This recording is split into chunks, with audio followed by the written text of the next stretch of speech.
Good morning, all of you. Everybody, good morning. Welcome to back my online classes.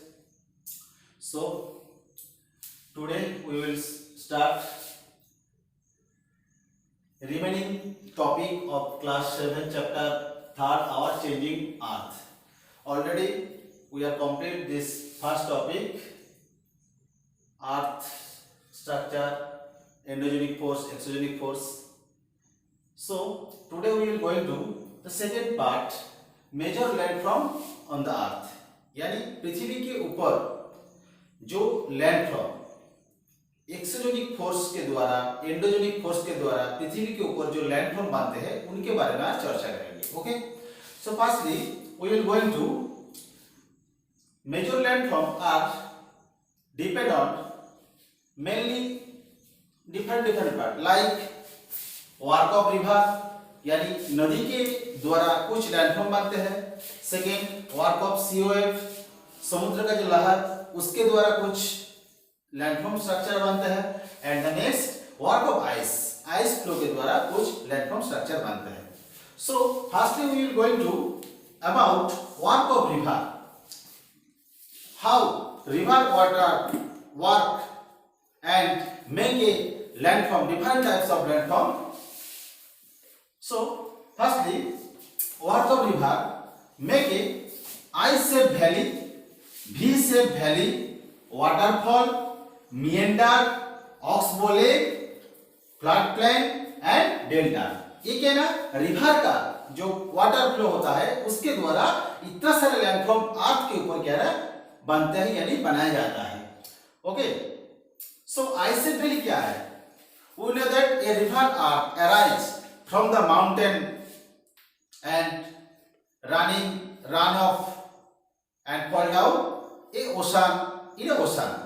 So जब क्या ना I-shaped valley क्या ना, जब रिवर कोई भी एक माउंटेन से अराइज होता है, एक माउंटेन से एक रिवर अराइज हो गया, माउंटेन से जब अराइज होने के बाद एक रिवर फ्लो होने लगता है, तो माउंटेन पहला जो उसका स्टेप है ना, इस यानी पहला जो स्टेप है माउंटेन स्लोप में क्या है ना, उसका स्टीप स्लोप के लिए रिवर वाटर का जो फ्लो वो क्या है ना बहुत स्पीड होता है. तो वाटर का स्पीड ज्यादा होने के लिए और रिवर क्या है ना, वाटर का फ्लो ज्यादा होने के लिए रिवर है क्या ना लैंड सरफेस में, यानी रिवर बेसिन जो लैंड सरफेस में ना वहां पर ज्यादा से ज्यादा प्रेशराइज करता है, जिसके द्वारा इस लैंड सरफेस में क्या है ना जो लोअर प्रेशर होता है उसके द्वारा इरोटेड होता है. इस हिसाब से क्या है ना रिवर जो बेसिन है ना वो ऐसे सेव हो जाता है, स्टेटली ऐसे हो जाता है, यानी डीपली इरोशन के लिए माउंटेन स्लोप में एक स्टीपली एक स्लोप बन जाता है, इसको बोलते हैं I-shaped वैली. तो फिगर बनाएंगे तो क्या ना I-shaped वैली क्या ना, ये हमारा क्या ना I-shaped वैली का I-shaped वैली, ये हमारा रिवर बेसिन, लैंड सरफेस दोनों साइड ये ओवल है, ये साइड ये ओवल है, ये जो रिवर बेसिन है ना ये क्या ना I-shaped वैली, ये क्या ना फर्स्ट स्टेप में बनते हैं I-shaped valley. Second mainly I-shaped valley कहां पे दिखाई दे, माउंटेन स्लोप में, स्टीप स्लोप में. V-shaped वैली ना थोड़ा सा माउंटेन स्लोप जब कवर करेंगे, जब मॉडरेट स्टीप यानी जेंटल स्लोप में आते हैं तो क्या ना थोड़ा सा उसका स्पीड कम हो जाता है. उस टाइम क्या करते हैं रिवर ज्यादा से ज्यादा लोअर इरोशन के साथ साथ साइड इरोशन भी करने लगता है. फर्स्ट टाइम क्या हुआ था, ओनली फॉर लोअर इरोशन किया था, इसलिए डीपली I-shaped हो गया था. जब जेंटल स्लोप में आ जाता है तब क्या ना रिवर डीप इरोशन के साथ लोअर इरोशन के साथ साथ साइड को भी इरोशन करने लगता है, तब क्या ना रिवर का बेसिन ऐसे V शेप बन जाता है. ओके, तो फिगर में क्या होगा, ऐसे रिवर बेसिन V शेप बन जाता है. ठीक है, ये हमारा रिवर बेसिन है, ठीक है ना, V-shaped वैली. नेक्स्ट क्या ना waterfall, how to make a waterfall. एक रिवर जब क्या ना एक लैंड सरफेस के ऊपर फ्लो होने लगता है, एक समतल लैंड सरफेस के ऊपर रिवर फ्लो होने लगता है, sometime the river basin area are a big stone यानी हार्ड रॉक हो जाता है.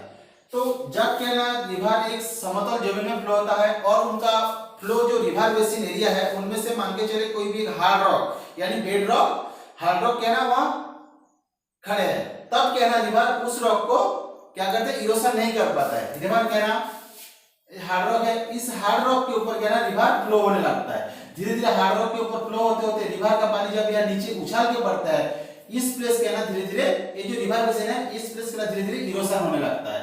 तो कुछ दिन बाद क्या होगा ना रिवर फ्लो हो रहा है, तो ये हार्ड रॉक था, यहाँ से उछालने के बाद रिवर ऐसे करके गिरने लगता है रिवर पानी, तो धीरे धीरे क्या ना एक वाटरफॉल बन जाता है। ये हमारा बेड रॉक आ गया, नॉर्मल रॉक, ये है ना वाटरफॉल, यानी समतल सरफेस के ऊपर रिवर फ्लो हो रहा है, सामने में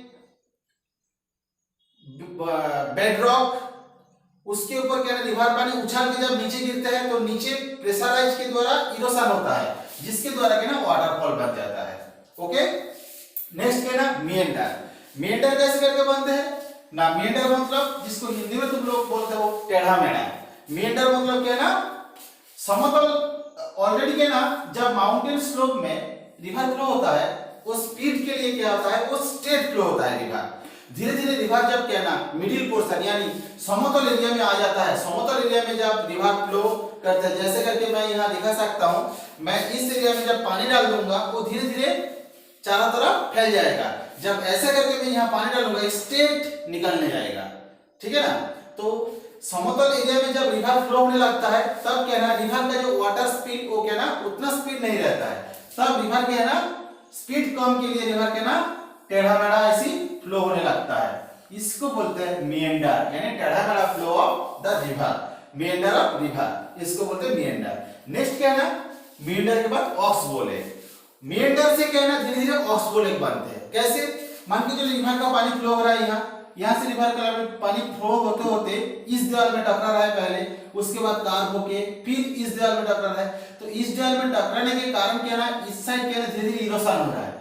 धीरे धीरे इरोशन होते होते जो कार प्लेस है, कार प्लेस में धीरे धीरे इरोशन होते होते रिवर एक टाइम क्या है ना ऐसे करके सीधा फ्लो होने लगता है, रिवर एक टाइम ऐसे करके सीधा फ्लो होने लगता है, और ये जो साइड जो मिएंडर प्लेस था ये अलग करके एक प्लेस बन जाता है, अलग करके एक प्लेस बन जाता है। आप देखो रिवर ये अलग एक झील बन गया और एक रिवर स्ट्रेट फ्लो होने लगा, तो ये जो झील है ना इसको क्या बोलते हैं ऑक्सबोले, क्योंकि घोड़ा का पैर का जो नाल है ना उसका जैसा इसका सेम है, इसलिए इसको ऑक्सबोले बोलते हैं। तो ऑक्सबोले क्या है, रिवर जब टेढ़ा मेढ़ा फ्लो होने लगता है, टेढ़ा मेढ़ा फ्लो होने लगता है रिवर, तो रिवर फ्लो का पानी यहाँ पर प्रेशराइज करता है, ये इरोशन होते होते धीरे धीरे इसमें मिल जाता है, और यहाँ का जो मिट्टी में इरोशन मटेरियल साइड में गिरा देते हैं, तो ये क्या है ना क्लोज हो जाता है और रिवर ऐसे स्ट्रेट लाइन ले लेते हैं। तो ये जो क्लोज जो झील बन गया इसको क्या बोलते हैं oxbow lake. Okay, next flood plain. Flood plain क्या है ना, एक रिवर जब फ्लो होने लगता है समतल एरिया में, बिगिनिंग द रेनी सीजन, यानी रेनी सीजन मान के चलो एक रिवर है, रिवर जब फ्लो होने लगता है, एक रिवर है, एक रिवर है, रिवर फ्लो होने लगता है रेनी सीजन में, यहाँ पे पानी पूरा भर गया, पानी भरने के बाद रिवर के पानी के साथ क्या है ना इरोशनल मटेरियल भी लोड होके ले जाते हैं। तो रेनी सीजन में जब पानी भर गया तो पानी के ना ओवरफ्लो होके रिवर का दो किनारे में फैल जाता है, उस पानी के साथ कुछ मटेरियल भी, कुछ इरोशनल मटेरियल रहता है, वो भी क्या ना ओवर साइड में आके ये जो जमीन में पानी विद मटेरियल जमा हो जाता है, पानी विद मटेरियल जमा हो जाता है। धीरे धीरे कुछ दिन बाद जब वाटर सूख जाता है तब क्या ना, यानी वाटर जब इवापोरेट हो जाता है तब यहाँ पे क्या ना जो इरोशनल मटेरियल जो डिपॉजिट हुआ उनके द्वारा क्या ना एक प्लान बनता है, एक प्लेन बनता है, उसको क्या बोलते हैं फ्लैट प्लेन। ओके, और नेक्स्ट क्या है ना डेल्टा। डेल्टा क्या है ना, delta is the landform which made on the last stage of river. River जब क्या ना धीरे धीरे माउंटेन एरिया से अराइज होने के बाद, माउंटेन के ऊपर फ्लो होने के बाद, समतल एरिया के ऊपर फ्लो होने के बाद जब समुद्र के पास गिरने आता है, तो गिरने के टाइम क्या है ना समुद्र के पास गिरने आता है तब क्या है ना समुद्र का लहर के द्वारा कुछ लहर इधर आता है और जो मटेरियल्स यहाँ पर क्या ना डिपॉजिट होता है, धीरे धीरे डिपॉजिट होके क्या ना एक डेल्टा साइड यानी ट्रायंगुलर शेप जमीन बनता है, उसको क्या बोलते हैं डेल्टा। एक्चुअली इसका पर्टिकुलर जब फिगर में जाओगे क्या होगा, मान के चलो एक रिवर है, ये हमारा ओशन है, समुद्र के पास क्या ना रिवर जब गिर रहा है तो यहाँ पर क्या ना डिपोजिशन जो मटेरियल एक ट्रायंगुलर शेप करके थोड़ा थोड़ा छोटा छोटा ट्रायंगुलर शेप करके जमा हो जाता है, इसको क्या बोलते हैं डेल्टा। वर्ल्ड का लार्जेस्ट डेल्टा एरिया क्या है ना, सुंदरबन डेल्टा फेमस है। उसके साथ और भी क्या है, गंगा ब्रह्मपुत्र जो सुंदरबन डेल्टा, उसके साथ मिसिसिपी मिसौरी, और ये भी क्या है फेमस डेल्टा है। ये क्या है ना work of river. So next we will going to about work of COF. अभी क्या ना हम लोग सीओएफ के बारे में जानेंगे।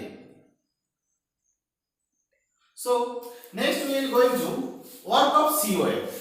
सीओएफ मतलब क्या ना समुद्र का लहर। समुद्र के लहर के द्वारा कुछ ना कुछ लैंडफॉर्म बनते हैं अर्थ सरफेस के ऊपर। मेनली ये लैंडफॉर्म कहां पर दिखाई देते हैं ना, where the continental and the oceanic land are joint together. तो फर्स्ट क्या ना हम लोग जाएंगे वर्क ऑफ सीओएफ में। सबसे पहले जाता है सी केप। सी केप कैसे बनता है ना, समुद्र के आसपास जो लैंड सरफेस है, ये समुद्र के आसपास एक लैंड सरफेस है, ये ओशन है, ठीक है ना। ओशन का जो लहर बड़ा बड़ा लहर आता है वो क्या ना आके क्या करता है ना कॉन्टिनेंटल जो कास्ट है उसमें क्या ना फैल जाते हैं। तो उस पानी का जो प्रेशर उसके द्वारा एक कॉन्टिनेंटल कास्ट में क्या है गुफा बनते हैं, क्योंकि इरोशन हो गए। कैसे इसको 3 डायमेंशन में देखोगे क्या कहना, एक लैंड है ना ऐसे टाइप में एक गुफा बन जाता है, ठीक है ना। समुद्र का लहर के आके यहाँ पर इरोशन होते होते एक गुफा बन जाता है। ये ऐसे रहता है, ठीक है ना, ऐसे ऐसे एक गुफा बन जाता है। ये समुद्र गुफा बन के ना अंदर आ जाता है, इसको क्या बोलते हैं सी केप। आर्चेस क्या है, कुछ टाइम क्या होता है जो ओशन एरिया में क्या होता है ऐसे टाइप लैंड रहता है। मान के चलो ऐसे टाइप लैंड है, इधर से भी समुद्र का लहर प्रेशराइज कर रहा है, इधर से भी प्रेशराइज कर रहा है। यानी मान के चलो एक इस साइड भी क्या है ना समुद्र का लहर प्रेशराइज कर रहा है, उस साइड भी एक्चुअली क्या होता है समुद्र है, ऐसे करके एक लैंड है जिसका समुद्र का लहर इस साइड भी प्रेशराइज कर रहा है और इस साइड भी प्रेशराइज कर रहा है। उस टाइम क्या है ना दोनों साइड क्या होता है केप बन के क्या होता है एक सुरंग बन जाता है, एक साइड से दूसरा साइड दिखाई देता है। उस प्लेस को क्या बोलते हैं आर्चेस। ग्राफिकली क्या होगा ऐसे टाइप होगा आर्चेस। क्या है ये है, ये जो बन गया ना ये जो गुफा इस साइड से उस साइड दिखाई दे रहा है, इसको क्या बोलते हैं आर्चेस। स्टेप क्या है ना उस टाइम क्या है ना आर्चेस बनने के बाद मान के चलो एक आर्चेस बना था, यहाँ पर एक आर्चेस बना था। आर्चेस बनने के बाद धीरे धीरे आर्चेस इरोशन होते होते होते होते इतना बड़ा हो जाएगा, पूरा इरोशन हो जाएगा। तब क्या ना ये एक दीवार बन जाएगा और इधर समुद्र के अंदर ये भी एक बन जाएगा, इधर बीच में क्या ना पानी रहते रहेगा। इसको क्या बोलते हैं स्टॉक। यानी समुद्र के किनारे में इस ओशियनिक लैंडफॉर्म है, ये समुद्र है, यहाँ पे एक यानी ये पहले बड़ा लैंडफॉर्म था, अब ये इरोशन होके ये ऊंचा हो गया समुद्र के अंदर, इसको क्या बोलते हैं स्टॉक, है ना स्टैक। सी क्लिफ क्या है ना एक पे ना फुहारा जैसा। सी क्लिफ क्या है ना समुद्र का जो लहर है उसके द्वारा मान के चलो यहाँ पे गुफा बन गया, गुफा बन के ये इरोशन होते होते इस साइड से क्या ना समुद्र का पानी निकालने लगता है, इसको क्या बोलते हैं सी क्लिफ। ये हमारे क्या ना वर्क ऑफ सीओएफ 4 लैंडफॉर्म है, sea cape, arches, stack and sea cliff. So next हम लोग जाएंगे ice of work of ice. Work of ice में क्या होता है ना 3 प्रकार का मेनली लैंडफॉर्म दिखाई देता है, glacier, V shape valley and hanging wall. Glacier क्या है ना माउंटेन एरिया में जो अपर पार्ट में फ्रीजिंग टेम्परेचर के द्वारा जो बर्फ जम जाता है वो बर्फ का जो नेवे एंड फॉर्म वो बर्फ के ना थोड़ा सा पिघलने वाला यानी दोही टाइप का पिघलने वाला जो बर्फ है ना वो धीरे धीरे स्लोप बराबर नीचे फ्लो होते रहता है, इसको क्या बोलते हैं ग्लाशियर। तो what is glacier, the flow of ice water are called glacier. Next क्या है ना वी शेप वैली। तो आइस जो ग्लाशियर है उसका फ्लो होने के कारण से क्या ना जो बेसिन है ग्लाशियर फ्लो बेसिन है ना उसमें क्या ना वी शेप एक वैली बनता है इरोशन के द्वारा। वो भी क्या ना नदी जैसा प्रेशराइज करके इरोशन करते हैं, उसके द्वारा एक वी शेप वैली बनता है, उसको बोलते हैं we shape valley.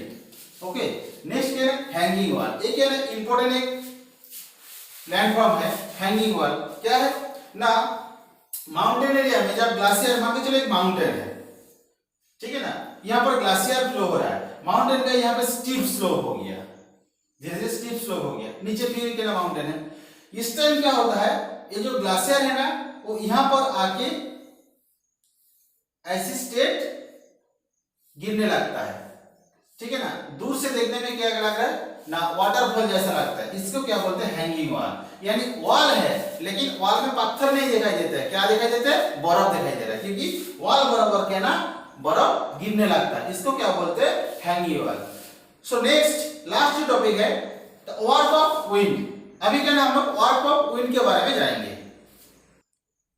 Mostly work of wind के द्वारा, यानी हवा के क्षमता के द्वारा जो जो लैंडफॉर्म बनते हैं, वो लैंडफॉर्म मोस्टली दिखाई देते हैं डिजार्ड एरिया में, because the air are flow straight line on a desert area, क्योंकि वहां पर क्या ना घर, पेड़ पौधा ये सब नहीं रहता है। तो मोस्टली वार्क ऑफ विंड के द्वारा जो लैंडफॉर्म दिखाई देता है डिजार्ड एरिया में। तो वार्क ऑफ हवा के द्वारा जो लैंडफॉर्म दिखाई देते हैं, उनमें से सबसे पहले क्या आ रहा है, सैंड ड्यून्स, उसके बाद बारखान, उसके बाद लोएस। सैंड ड्यून्स क्या है, सैंड ड्यून्स क्या है ना, सैंड ड्यून्स के द्वारा भी और कुछ कुछ लैंडफॉर्म बनते हैं।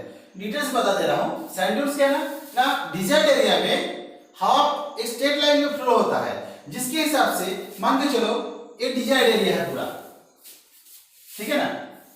डिजार्ड एरिया में यहाँ पर पूरा प्लेन सरफेस एरिया है, डिजार्ड एरिया, यहाँ पे कुछ ना कुछ झाड़ी है।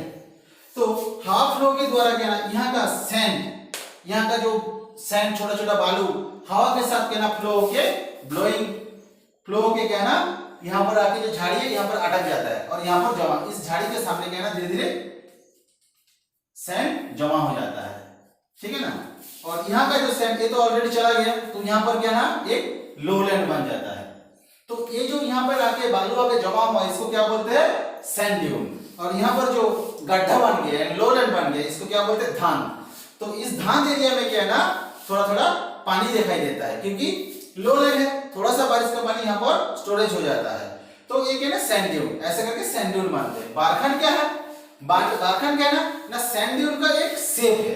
कैसे शेप है ना, सैंड ड्यून क्या है ना, गाय का जो क्या बोलते हैं, देखियो ना गाय का क्या बोलते हैं, उसको सिंग बोलते हैं। तो गाय का जो सिंग है ना, इसका टाइप एक मतलब सैंड ड्यून बनते हैं, उसको क्या बोलते हैं, बारखान बोलते हैं। कैसे, मान के चलो एक झाड़ी है, इधर से हवा फ्लो हो रहा है, हवा फ्लो होने के साथ हवा के साथ सैंड ये सब फ्लो हो रहा है। इसके सामने क्या है ना वो सैंड जमा होते रहता है, इसके सामने जमा होते रहता है। धीरे धीरे कुछ सैंड इधर दूर में भी जाता है, इधर दूर में जाता है, ठीक है ना। घर में भी ट्राई कर सकते हो, देख के कोई भी एक जो मतलब कोई भी बड़ा मैट सब्सटेंस को खड़ा कर देना और धूल वगैरह छोड़ते रहना, उधर से पंखा से हवा देना, देखना उसके सामने जमा होगा और उसके पीछे जमा नहीं होगा, उसका साइड बराबर चला जाएगा। तो ऐसे क्या है ना, इधर से जो हवा फ्लो हो रहा है उसके द्वारा जो सैंड है ना इसके सामने क्या है ना जमा हो रहा है, इसके सामने जमा होते होते ऐसे एक लैंडफॉर्म बन जाता है। देखिए सिंग जैसा लग रहा है, क्योंकि इसके पीछे और जमा नहीं हो रहा है, क्योंकि इसके पीछे और हवा नहीं जा रहा, इसके साइड बराबर हवा जा रहा है। ऐसे टाइप शेप जो सैंड ड्यून्स है उसको क्या बोलते हैं, बारखान। और लोएस क्या है ना, लोएस क्या है ना एक प्रकार का लैंडफॉर्म है जो क्या है ना मैक्सिमम 100-200 अबव किलोमीटर डिस्टेंस में बनते हैं। कैसे, जैसे करके इस प्लेस का सैंड हवा के द्वारा फ्लो होकर बहुत दूर जाके दूसरा कोई प्लेस पे जमा हो रहा है, ऐसे टाइप लैंडफॉर्म को क्या बोलते हैं, लोएस।